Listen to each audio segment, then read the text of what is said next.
బతుకమ్మ పండుగ ఎంగిలి పూల బతుకమ్మ అశ్వయుజ మాసం ఆరంభం అమావాస్య రోజు నుంచి బతుకమ్మ వేడుకలను 9 రోజుల పాటు ఎంతో ఉత్సాహంగా జరుపుకుంటారు. ఒక్కరోజు మినహా మిగిలిన 8 రోజులు ఒక్కో రకమైన నైవేద్యం సమర్పిస్తారు. బతుకమ్మ పండుగకు తెలంగాణ సిద్ధమైంది. శనివారం నుంచి పండుగ ఆరంభమవుతుంది.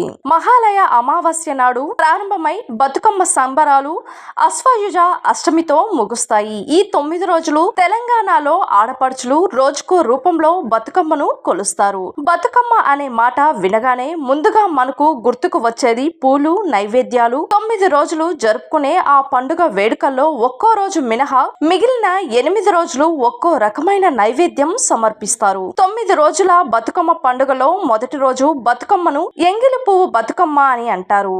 ఎంగిలి పూల బతుకమ్మ ముందు రోజు నుంచే ఆడవాళ్లు చెట్లపై కనిపించిన అందమైన రంగురంగుల పువ్వులన్నీ కోసి తెచ్చి పెట్టుకుంటారు. మొదటి రోజు చేసుకునే ఎంగిలి పూల బతుకమ్మ పేర్చుకునేందుకు సిబ్బిలు, తంగేడు పూలు, తామర, చామంతి, బంతి పూలు ఎక్కువగా వినియోగిస్తారు. ముందుగా తంగేడు పూలు పెట్టుకుని ఆ తరువాత రంగులను బట్టి పూలను అమర్చుకుంటారు. ఎంగిలి పూల బతుకమ్మ కోసం ముందు రోజే పూలు తెచ్చి నీళ్లలో వేసుకుని ఉంచుతారు. అలా పూలు నిద్ర చేస్తాయి. అందుకే ఎంగిలి పూలు అంటారు. ఇది మాత్రమే కాదు, పూలకు ఉన్న ఆకులు, కాడలు తెంచడం కోసం కత్తెర లేదా నోటితో వాటిని కట్ చేస్తారు. అంటే ఎంగిలి చేసినట్లు అర్థం వస్తుంది. పితృపక్ష అమావాస్య రోజు బతుకమ్మ తొలి రోజు వేడుక జరుపుకుంటారు.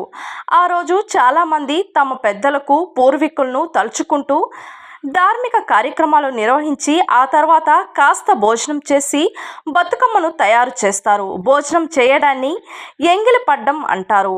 అందుకే ఆ పేరు వచ్చిందని అంటారు. నువ్వులు, బియ్యపిండి, నూకలు కలిపి నైవేద్యంగా పెడతారు.